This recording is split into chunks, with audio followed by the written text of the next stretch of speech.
There's some structural flaw. There's a reason why they're that low. Like it's not just like the market mispricing things. Somebody knows something.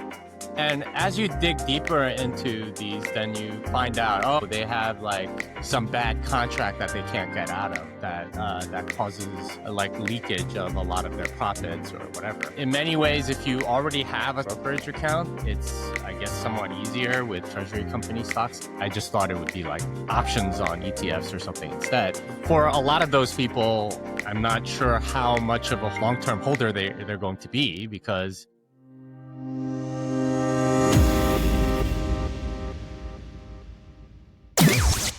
Jimmy Song is an influential Bitcoin educator and writer for many years now. He has the unique chops to explain Bitcoin in an accessible way for beginners and to dive into the technical details of a seasoned developer. Jimmy has authored several Bitcoin books, including the Little Bitcoin Book. Jimmy, thanks for joining me today on Treasury Orange. Thanks for having me. I'm curious to see how this conversation is going to go. Absolutely. So, Jimmy, I really wanted to have this conversation when I saw one of your recent vlogs where you're talking about why you're personally not buying Bitcoin treasury companies. I'm bullish on several of those companies myself, but why is that strategy a wrong one to take? Well, you have Bitcoin, first of all, and as to quote Satoshi, the problem with all of these instruments is all the trust that's required to make it work. Unlike, normal currency or whatever, where you're really trusting maybe one or two entities, this is like 5, 6, 7, 8 entities at a minimum. It's not just the company that is holding Bitcoin treasuries, but they have to usually keep it with a custodian.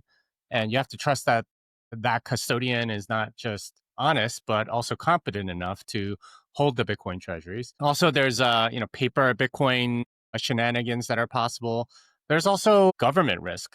It's Executive Order 6102 seized all gold from bank vaults, and that was largely possible because all of that gold was in one place. And if all the Bitcoin is in one place, this is another way in which you can get rugged without really it being anyone's fault.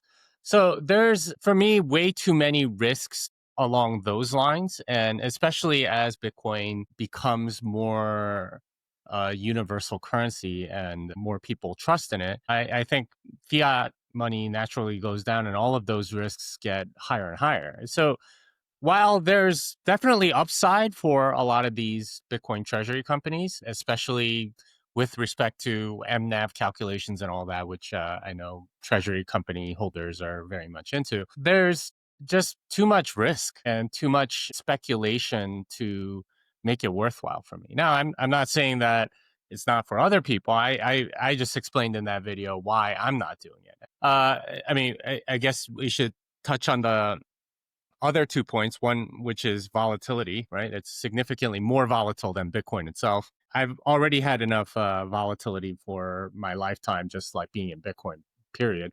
I don't need any more. And then there's the moral dimension, which is that ultimately how these companies come into more Bitcoin is by doing a speculative attack on the dollar. And like it or not, that's diluting dollar holders. And for me, that's the reason why I got into Bitcoin, is so that I'm getting away from all of that silent, hidden theft through inflation. By enabling more of that, I can't really justify doing that at like ethical level. Interesting. Wow, you've given me a lot to think about, Jimmy. So can we drill down on the ethical part of it first, maybe? So is this type of behavior with borrowing against the dollar and doing kind of the carry trade inevitable? I know personally it sounds like that's something you don't want to participate in. But I mean, even like getting a mortgage on your home and buying Bitcoin is kind of doing the same thing. Expand on that for me.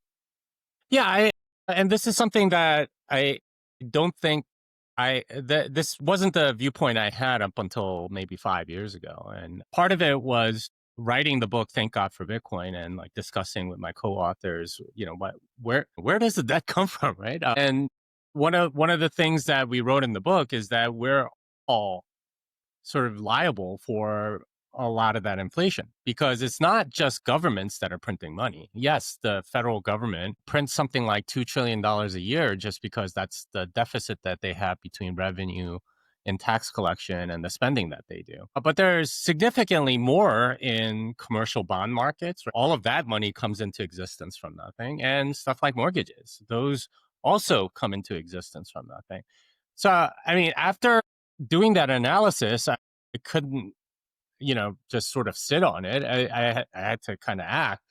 So I don't have credit cards. I'm looking into getting rid of my mortgage, and that's a choice I've made because I think all of those things are stealing money from other people in some small way. Now, it's not to say that it's very much, right? Like when you're expanding the money supply by, I don't know, $500,000 for a mortgage, that's a tiny piece of the, $22 trillion M2 money supply, right? That's like a very, very tiny percentage, but it is stealing. And just because the amount is small doesn't make it okay. So for me, that's how I think of it, and that's why I'm, in many ways, like not participating in these treasury companies, even if the opportunity might be great from a sort of purely rational economic perspective. Yeah, sure. Yeah, again, that gives me a lot to think about. Because I guess philosophically, taking the economically rational approach is, I would say, tethered in some ways to my morality too, because, Hmm. I've got my kids, my grandkids to think about, and I want to teach them proper morals. And I think abundance does lead to making that easier for future generations to kind of learn those principles because it lowers our time preference. When you view the money printing as stealing, I can see how that's really important to you. Well, I mean, think about it this way: if the government is taking money away from you through inflation, well, then aren't you doing it, right? Like, Yeah, what's the difference? It's yeah, just like scale is obviously different, but the actual act is not very, because they pretend to pay it back with like deficits and stuff like that, and they pay interest on the debt every year, right? But it's not really, like that. If you're going to complain about that, then you kind of have to do what you're preaching, like, or at hmm, least not be a hypocrite in that regard. hmm. Like that's where it's kind of difficult for me to justify that. Yeah. Well, okay. Let's talk about like hypotheticals and like a Hmm. hyper Bitcoinized world. What Hmm. does investment look like in that world for you, Jimmy? I know it may be a long way off, it may be Hmm. around the corner, but how do people allocate capital when we're on a scarce currency like Bitcoin? Well, first of all, I don't think you need to allocate capital very much. Like the whole idea of allocation is so that you can beat inflation, which is because the money is constantly expanding. Under the gold standard, people didn't allocate capital oftentimes. They, in fact, just kind of kept it in gold, right? And you had like these memes or archetypes of like greedy people that would just hoard all their gold and stuff like that. That was because the gold kept its value. You don't need allocation if it holds its value, and technology is naturally deflationary, so you're going to be able to buy more things with it over time. It's not a matter of I need to allocate capital. That's a fiat phenomenon as a result of the monetary expansion that we've seen over the last 100 years or so. Like if you look at the gold standard era, what you find is that a lot of times uh, the investment opportunities were, first of all, abundant and very high return, right? And this was completely normal. So Standard Oil, right? I put this in my book, Fiat Ruins Everything. They were giving out 12, 13, 14% dividends, dividends on their stock every year, right? One year they gave out a 33% dividend. Okay. We're lucky if we get like a 1.5% dividend on any stock, right? What happened? Well, it's the store of value premium that stocks now have, which kind of crushes those dividends. But also the opportunities to get people off of their gold savings, right? The hurdle rate was just so much higher. So people had to come up with better and better ideas. And amazingly, if you demand better ideas, people kind of come up with better ideas, right? I was reading about a lot of these politicians actually back during the gold standard, and the government didn't actually pay them very much, and even relatively speaking, they had to be sort of like independently wealthy. And the way they usually got into those positions was they get some sort of inheritance, right? Like some amount of money. They would go and immediately go buy farmland or something and rent it out, right? And the profitability of that was so high, and those opportunities were so readily available that they could become a politician for the rest of their lives. And that was the idea, right? Was I'm not beholden to anybody because I'm already independently wealthy, and I'm kind of set up for life because I have this wealth. Whereas like today's politicians, you have the Nancy Pelosi stock tracker and so on. They're always sort of looking to make sure that they're kind of taken care of, and they're in many ways much easier to bribe for that reason. But the sound money causes the opportunities to get better and better. And if you think about the fiat money economy, almost everyone is looking to allocate capital because of inflation, and they can get access to money very easily. And this is what the entire investment industrial complex is all about, is where do I put money where I can get some yield? And this is the game that they're all playing, is outrunning inflation. And if you can make even 25 basis points on a trade, because you can borrow from here for free because they're printing money out of nothing and put it into this thing, then you'll do it. And this dynamic has essentially eroded all profitable things, right? Like if you had something like Standard Oil, which was giving 15% dividends in a year, what would happen right now is there would be some large conglomerate that would be like, okay, let's go borrow as much money as we can and take over this thing. And we don't really even care about the financing costs because this is so profitable. We will reduce the profitability of this company so that we can make money. And they can, because the money is printed out of nothing. And as long as, and they can pay probably insane valuations for companies like that. And this happens all the time with leverage buyouts. The leverage is from money being printed, right?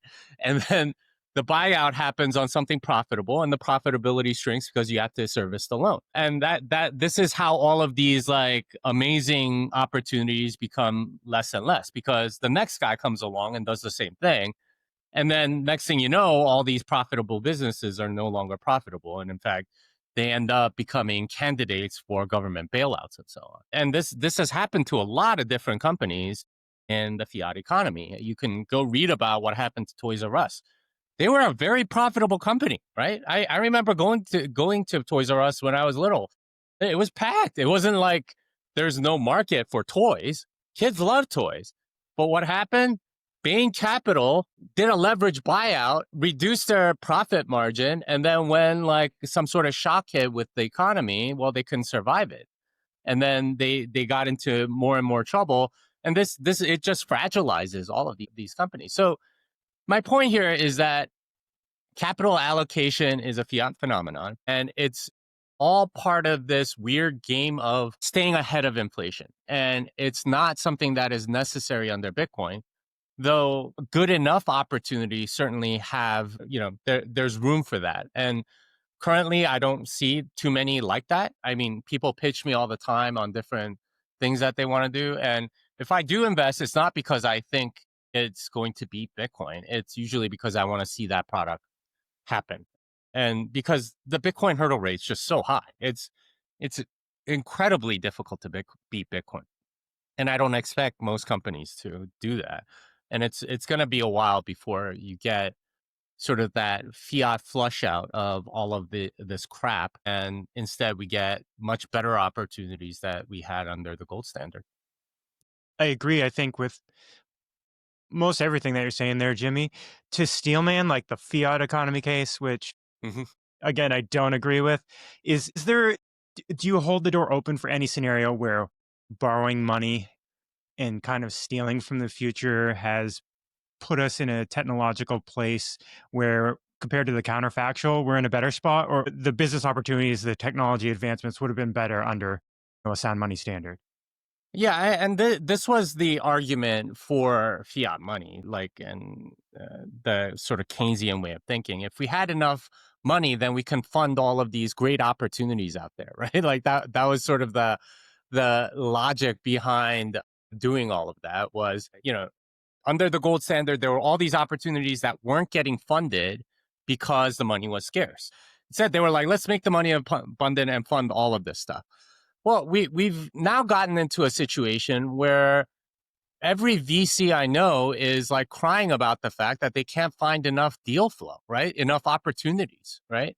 Because when the money's abundant, then you've basically funded all of the opportunities, and very quickly, the quality of opportunities goes down because the supply of money is so abundant. So we've gotten to that situation. I suppose if we're to steelman it, yeah, you might get a very short term boost. And if you are under a sound money standard and then you expanded the money supply, like just to steal from a bunch of people just very briefly, then maybe for a brief time, those opportunities can be a net positive, but then you'd have to quickly close it again. Otherwise, like, there's no innovation. I understand what people were thinking, because they were like, oh, this gold that people are hoarding, it's not doing anything. Instead, it should be out there, like, being productive and creating goods and services. Well, now that we've made it all abundant, we're realizing that the goods and services are degrading, right? Like, and that's sort of the consequence of that. I would like reality to be different, but that's how it is. And that Bitcoin hopefully brings us back to that place where we can allow opportunities to grow and bad ideas to be sort of pre-vetted and gone the way, like, just gone down the drain, instead of like ridiculous things being funded and a lot of fraud is essentially percolating through the entire economy. Yeah, this is still kind of a tangent from the treasury Hmm. companies, but I think it's important. Hmm. You've talked kind of about the technological and economic impacts. Hmm. How else do you think moving away from a sound money standard has affected society at large? I mean, I wrote a whole book on it, right? Like morality and the growth of the bureaucratic administrative state, and how basically every company is, we're much closer to socialism than people realize, because every company has like a division of people that are reporting almost straight to the government. Right? It's called human resources, right? Like, it's not really, companies aren't really that independent, and they're not really individual actors. They're kind of arms of the bureaucratic mess that we have within government. So in a sense, it's a lot closer to socialism than we tend to believe. And that has all kinds of knock-on effects and second and third order effects. And we've seen a lot of sort of social degradation and morals and ethics and family and fertility and all this kind of stuff. And I've made arguments for even how science and art and things like that have all been debased as a result of fiat money. So it's not just economical. It's not just social. It's the entire system. The entire all of civilization, I think, is deeply affected by the fact that money is abundant and can be printed for certain people that qualify, and that's made things much worse in so many ways. And I honestly, like, the whole treasury company thing is sort of like a canary in a coal mine in that sense. It's like, okay, this is kind of like printing free money, isn't it? Like, it's like, you're buying like $2 for one. Like, how's that allowed to exist? But that's these are the weird things that happen as a result of infinite money printing, essentially. So Michael Saylor has come onto the scene, in the Hmm. last 5 years. I'd say I think it's safe to say you're a Bitcoin OG.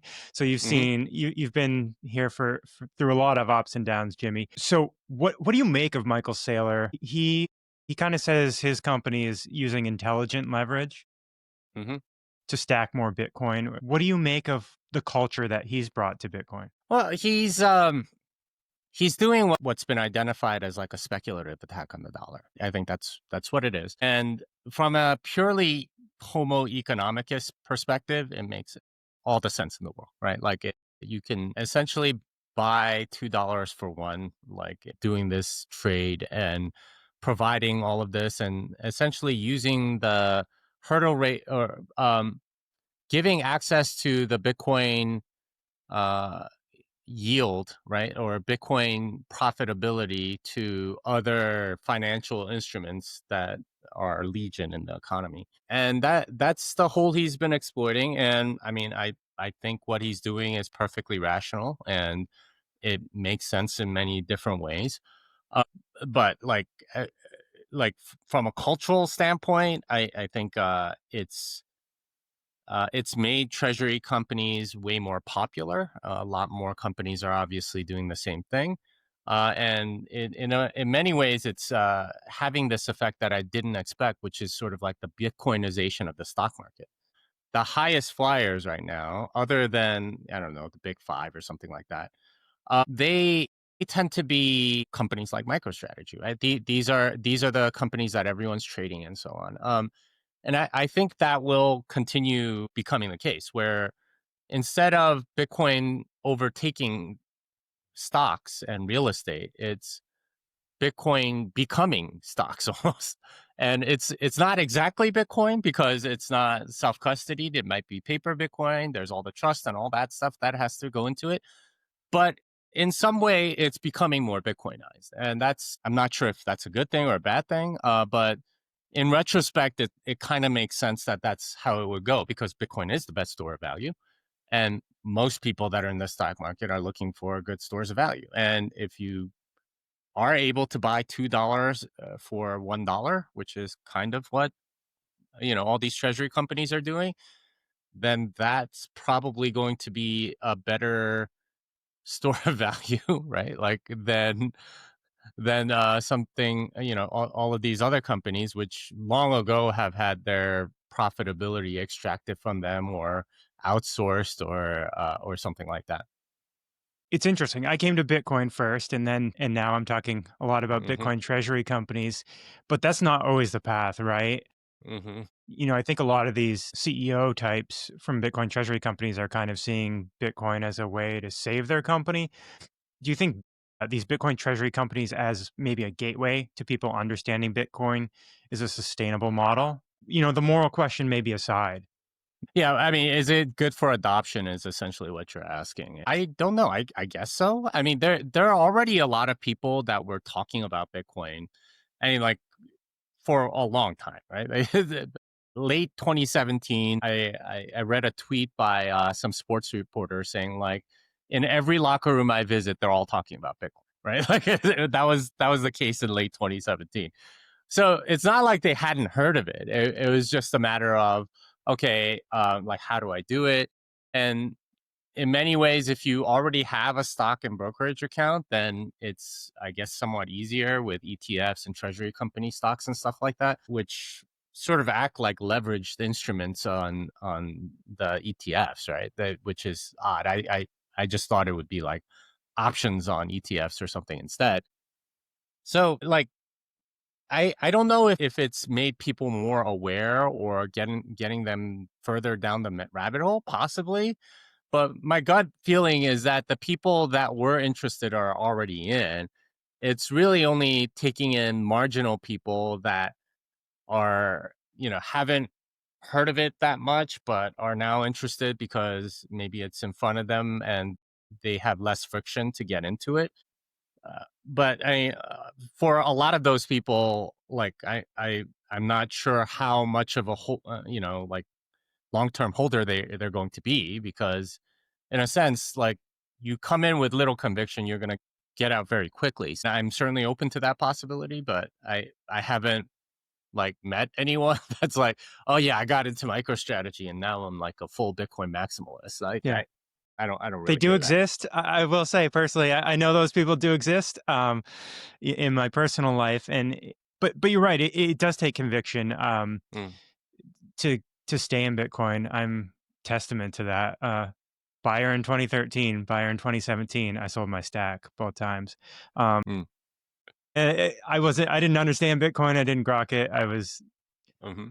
trying to make money, and that could be, a lot of the dynamics at play with Bitcoin treasury companies. I hope not. I feel a responsibility to educate people on the values of Bitcoin and why sound money can change society. You mentioned the Bitcoin ETFs. Do you have thoughts about how those are kind of impacting Bitcoin adoption as well? And say you've got someone who has a retirement account. If they're into Bitcoin, they've got a couple options. You can withdraw it with huge penalties. You can maybe buy Hmm. IBIT, or you can buy a Bitcoin treasury company. Any thoughts there, Jimmy? Yeah, it's kind of like weird fiat rules that you have to get around. These instruments are essentially ways for certain types of capital to get access to Bitcoin, right? And because they can't. If you're a pension fund, you can't go buy Bitcoin. That's not allowed. You have to go buy an ETF. So, that's obviously happened where, pension funds have now taken a position on a Bitcoin ETF or whatever. It's all kind of like a fiat thing anyway, right? Like why do these pension funds exist, right? Because people couldn't save and they outsourced all their saving to a particular fund and all this other stuff. It's all kind of a weird game. It's like creating a problem so you can solve it kind of thing. And that's what ETFs seem like to me. That's not to say that they're not useful for the people that are in situations where they have, I guess, trapped capital or something like that. And that's what this is, right? It's if it's in a pension fund, it's trapped capital. If it's in your IRA, it's trapped capital. If it's part of like some corporate treasury or whatever, it's all kind of trapped capital. You can't just do whatever you want with it, and there are rules around that. So these give access to Bitcoin for all of those entities, and that's what I think it is. I think like at a raw level, I would like more freedom for that capital so that they can just straight up hold Bitcoin. That's not something those rules currently allow. So I mean, I guess this is like a very distant second best thing. You mentioned some of the problems that government kind of creates by trapping this capital through various funds. Forced saving through Social Security is like something Hmm. that government created. It Yeah. disincentivizes saving for retirement. Hmm. It's hard for normies to grasp that.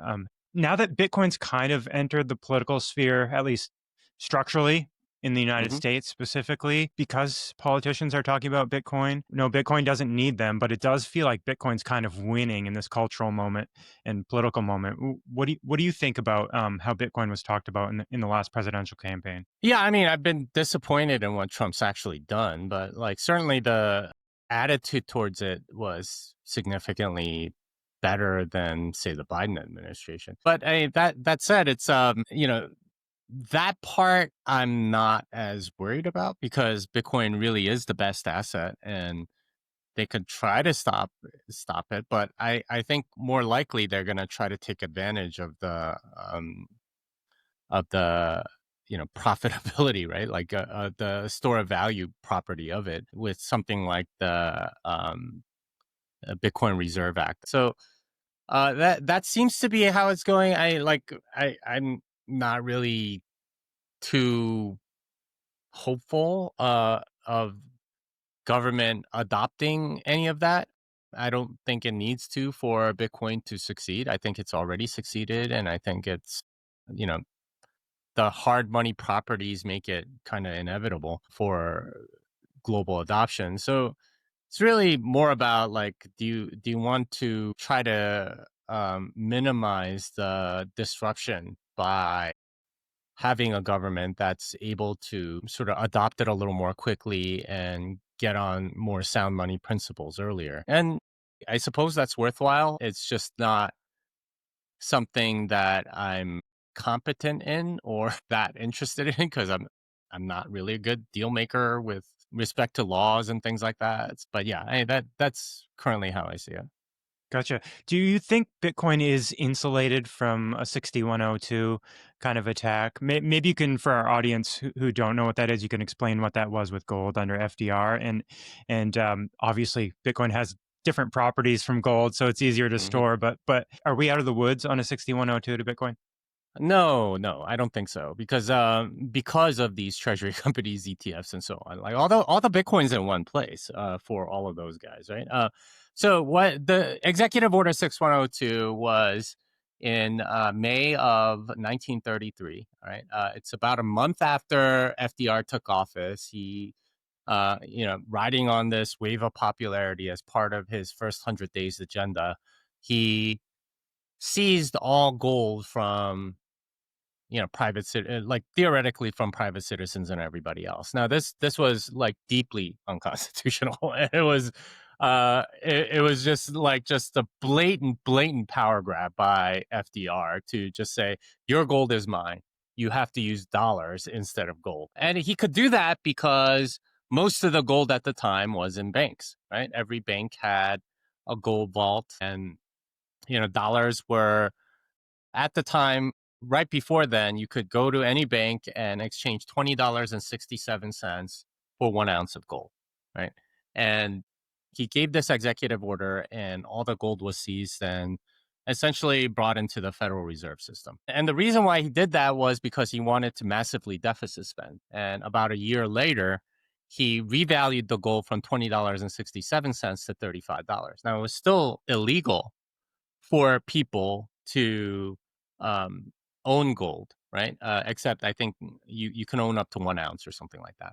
So all that did was it basically inflated the dollar from $20.67 per ounce to $35 an ounce. And that was a way to massively expand the money supply so that he can fund all of his New Deal programs, which is essentially what he ended up doing.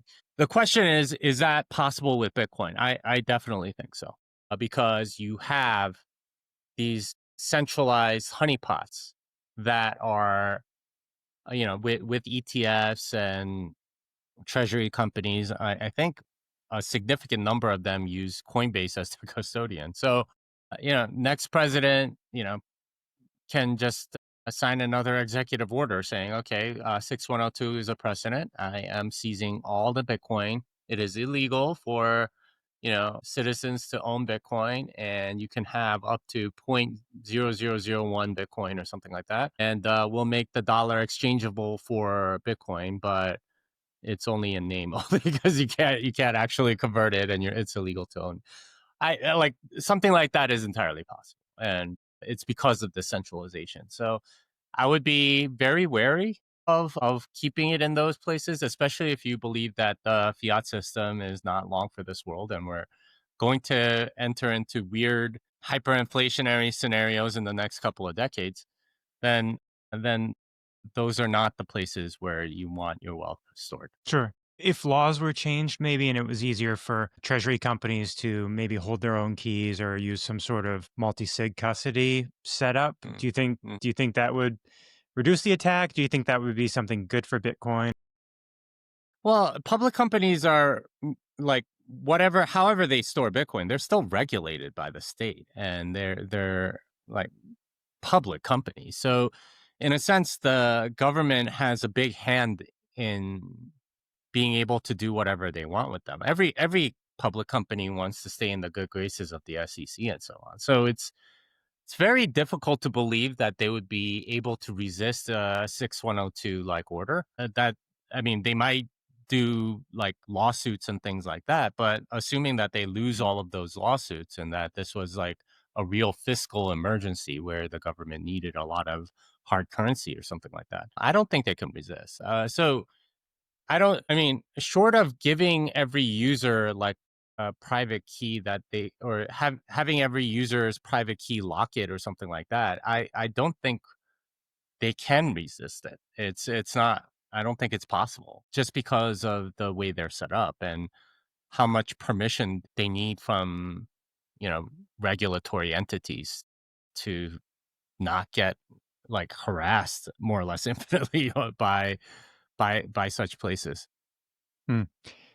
Jimmy, if you were forced to run a Bitcoin treasury company, what would you do differently? If I were forced to, Yeah, yeah, I know it's hard to run the maybe the thought experiment, but if you were running uh, a public company, Right? I guess would you buy Bitcoin with profits, and what would that look Yeah, like? yeah. I mean, I've said this before. The real arbitrage. A lot of people ask me, for example, like, "Oh, I want to get a job in the Bitcoin industry." I'm like, "No, don't do that. Why would you do that?" It's like the real arb right now is going into a traditional business and using Bitcoin as your advantage, because the like capital management and stuff like that, it gives you so much longer of a runway and stuff.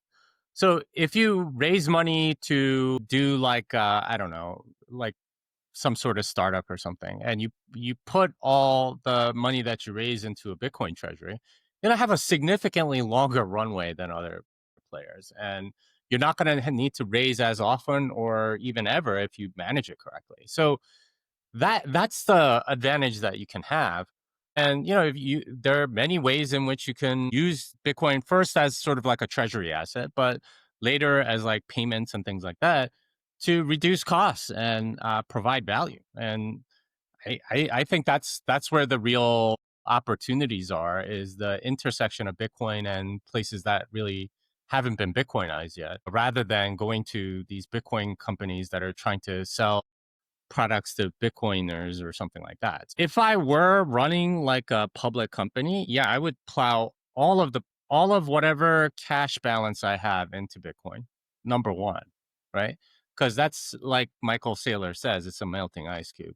I guess fiduciary duty would make it so that I kind of have to go borrow money, even though it's against my morals. So maybe I would end up becoming more like a Bitcoin treasury company as a result of whatever fiduciary duty I have to the shareholders. It's kind of a like, this is why I don't want to be an executive at a company, because like these weird monetary tools are available, and I don't think they're necessarily good things. One of the real benefits I see these treasury companies providing is that they are educating their shareholders and I guess Wall Street to an extent about Bitcoin, whether or not it's the right education or not. I guess reasonable minds, could disagree on that. So a lot of these companies, from my seat, have pretty low leverage with that strategy. So there already is some consolidation in the industry, but I don't worry about these companies, at least in the near term. Even if Bitcoin were to drop, say 50, 60, 70% against the dollar, I think a lot of these companies, because of the capital they've accumulated, are in an okay position. From your seat, how many of these companies do you think survive in 5 years? Do you think it is riskier than maybe someone like me sees it? Yeah, you don't really know what the terms of a lot of these deals are, right? And it's difficult to tell. For example, why was Similar Scientific trading under one MNAV?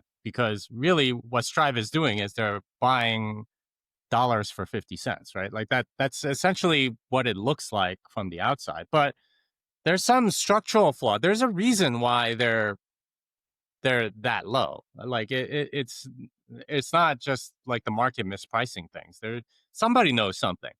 And as you dig deeper into these, then you find out, oh, they have like some bad contract that they can't get out of, that causes like leakage of a lot of their profits or whatever, and or maybe even like causes a lot of losses. But those are the things where the details matter quite a bit, like the terms of the loan, what happens if things drop a certain amount and stuff like that. And I was just reading about like one of the other treasury companies, Naka, and how many different warrants that they had issued at different price points, right? Like, so once it's at $2 or something, then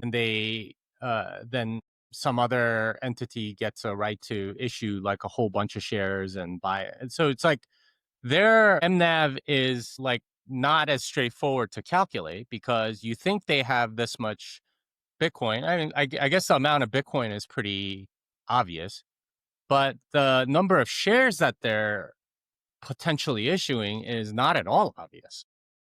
Okay, these people have the right to print these shares, and these people have the right to print these shares, and they can like convert these like loans into shares later. And all of these companies are like that. So um Yeah, the devil's in the details for a lot of these, and I think honestly, you need like forensic accountants or something to really get into the weeds and figure out, okay, what is the right valuation model for these things.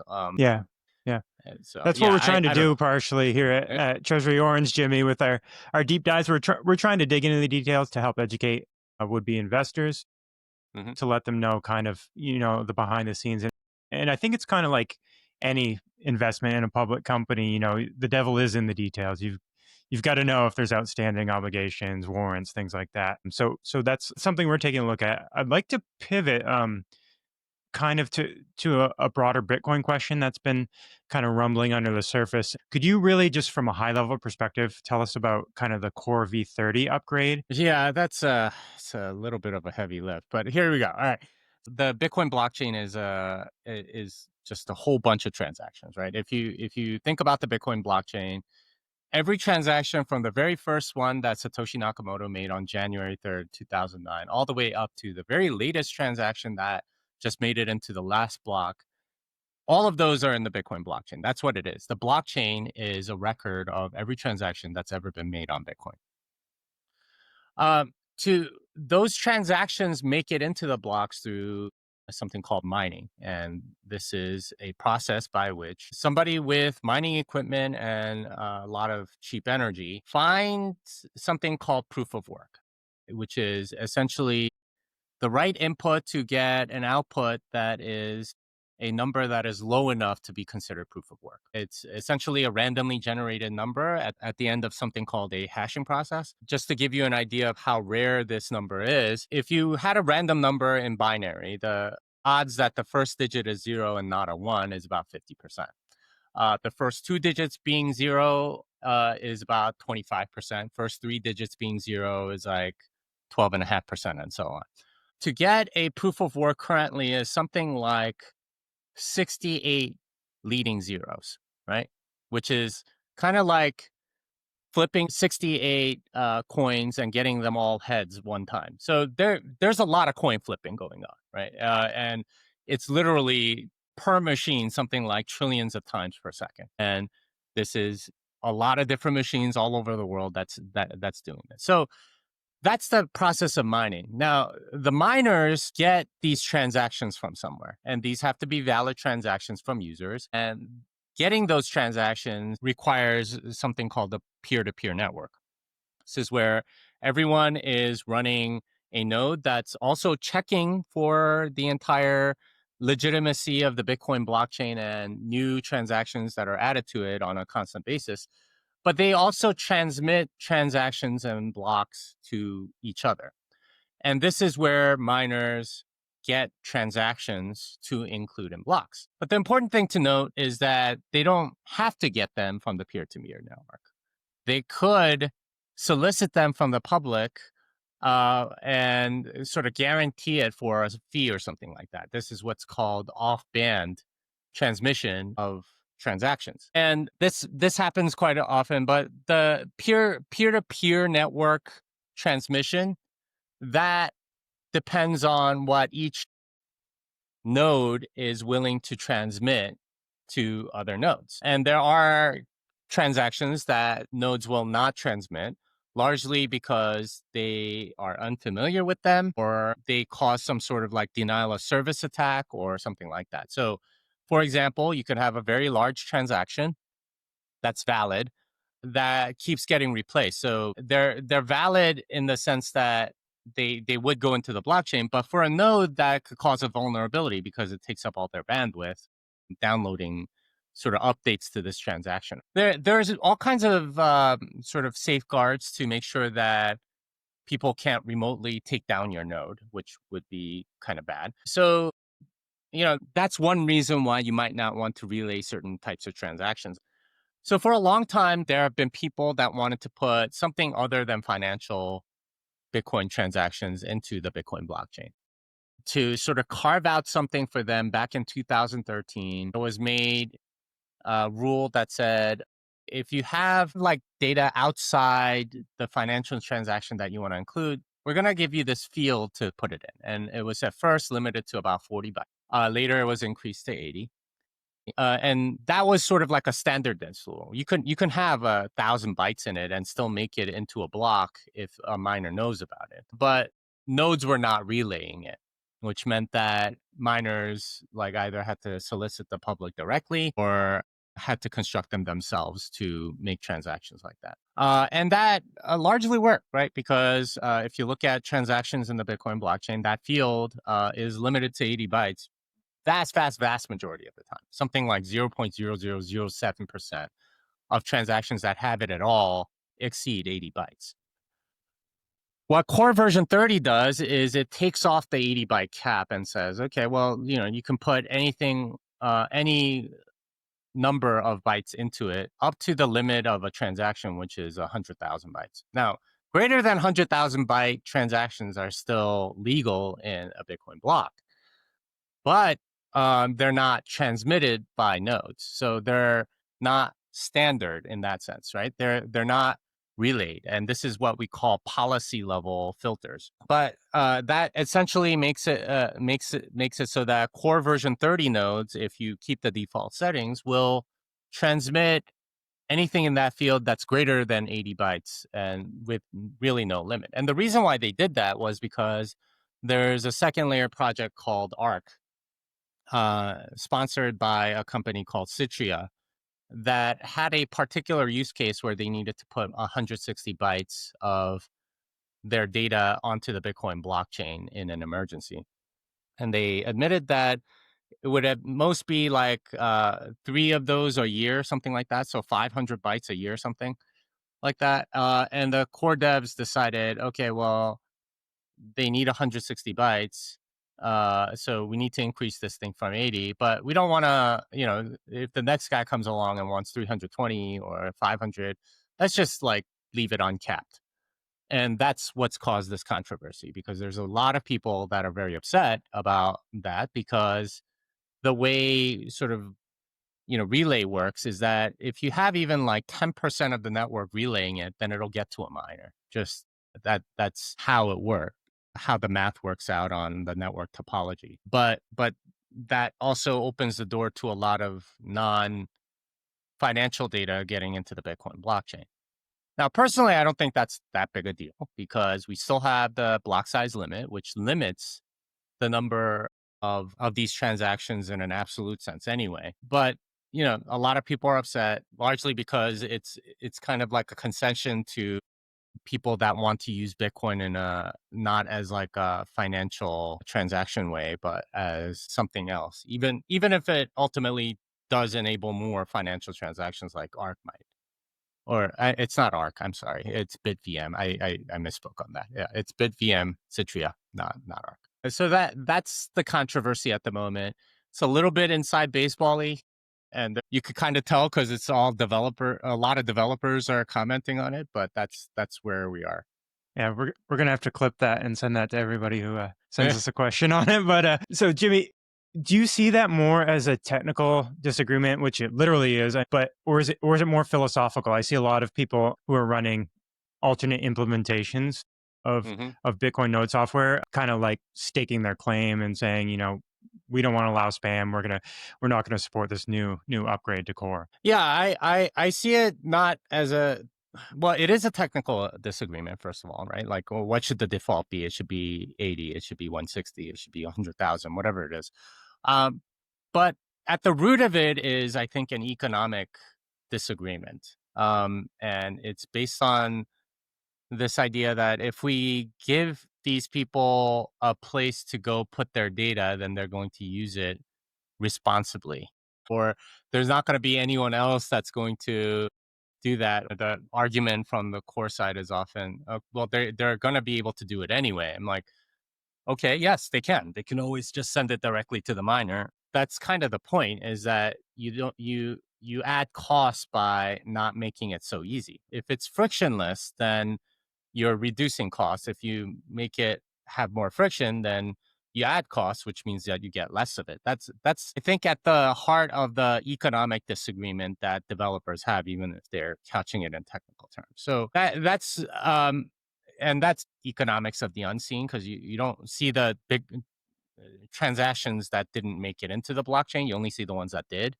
So it's a argument. It's an argument that a lot of economically unsophisticated people have a hard time grasping because it prevented all of these, but that's like almost like a counterfactual, right? There's no evidence that I can point to and say, see, these people didn't put transactions into the Bitcoin blockchain because, this policy change was there. And that's where I think there's a lot of tension in trying to resolve this conflict. It's technical, but because it's Bitcoin, it's also economic and Sure. incentives and game theory and all this other stuff.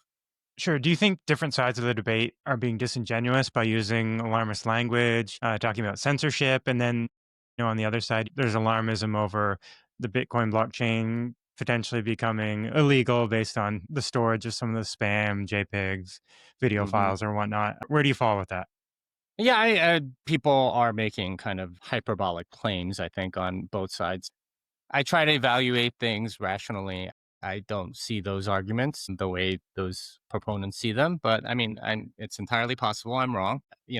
I'm open to that possibility. I'm just calling as I see them, and that's why I'm pretty careful to couch them. These are the ways I see things, and I'm not telling people unless it's like a really bad faith argument or something like that, at which point I'll call those out. But I suppose if you actually believed that side of the argument where it is hyperbolic, then it kind of makes sense to make a giant noise about it, right? If you like, imagine like the Salem witch trials. If you actually believed that there were witches, right? That they really like can curse people and they sold their souls to the devil or whatever. That if you actually believe that, then yeah, shouting about it and like making sure people knew about it would be a good thing to do. But like the question then is more about intent, which I don't like getting into, but it's like, are you doing that purposefully to sort of like heat up the rhetoric, or are you doing that because you actually think it's true? And that's I'm not going to be the judge of that. I think I'll let God be the judge of that. Totally. Um, I think I've heard you say, and you can correct me if I'm wrong, Jimmy, that it's pretty easy to decide what spam is and isn't Hmm. as far as Bitcoin transactions. Is there any worry about a slippery slope by filtering some kinds of spam and not others? I think we should just filter all spam. I don't think they should be allowed on the network. I mean, if there are things that we can do, I suppose. But in a sense, like we should be trying to make the rules tighter so we have a smaller attack surface from a technical perspective. Like that's where I would like to see Bitcoin go. Okay, we know what Bitcoin is, and we don't want to disable layer two financial transactions, but we're at the same time not like making specific changes so that the speculative layer two might work, might happen eventually, because those might be a flop, right? Like, and there are already people that are using it as a store of value, so you got to take care of the people that are already using it. So for me, I'd like to see Bitcoin drastically reduce this attack surface, particularly with non-monetary uses. And I think the correct number of bytes in that field, like I think it should be eliminated entirely, right? Like you shouldn't be able to put like arbitrary data on it. I don't think the benefits that you get out of it are anywhere near as much as sort of like the detractions that you get from the the people that are using it as a spam storage and so on. For me, the monetary use case is the proven use case. That's some product market fit. That's the thing that everyone uses it for. Let's just keep it that way instead of trying to accommodate all of these other people. I think we should be kicking them out and not saying, if you want to use it that way, then you can or whatever. Um, Yeah. Yeah. The Bitcoin network is a monetary network, right? yeah, yeah. Just to tie a bow on this, what would be your message to someone who's kind of just digging into the technical side of Bitcoin, maybe a pleb who's like thinking about running a node? The first reason to run a node is so that you can verify your own stuff. Otherwise, you're trusting somebody, right? Whether it's a website or your wallet software or whatever. You want to be able to verify when you get paid in Bitcoin and when you're sending Bitcoin and so on. It's the verification is very important, right? It's part of the ethos is verify, don't trust. You're checking things for yourself. And if you don't have your own node, there's no real way to really verify anything, right? Hey, there are like zero knowledge proofs and stuff, but like let's not get into that whole can of worms. The idea is that you have ways to verify by running your own node, and that's the chief reason that you should run your own node. But there's also sort of like a network aspect that I don't think I quite appreciated until this recent controversy, and that the transactions that get into blocks are supposed to come from the peer-to-peer network. Now, the fact that it isn't necessarily the case right now doesn't mean that we should ignore that aspect. There are at least like 5% of transaction blocks that are mined from that peer-to-peer network. So relay policy actually does matter, at least for that 5%. So, and that's the part that we all want to grow. We want to decentralize mining. We don't want six conglomerates to have 90% of the hash rate and like sort of dictating to the rest of the Bitcoin community what's going to happen. So the peer-to-peer network definitely matters and is part of what a node does. And your relay policy, like not at an individual level, but collectively matters, right? Like it's kind of like your vote. Like your individual vote will never matter for anything like a US presidential election, right? There's just too many voters and the likelihood of a tie is so minuscule that it's not going to matter. But collectively, once you get like a block of people, right? Once you have 10, 50,000 votes, then it's like, okay, that starts to matter, right? If you have a block of 50,000 voters that are willing to go one way or another based on policy or something like that, okay, now maybe you can swing a small state.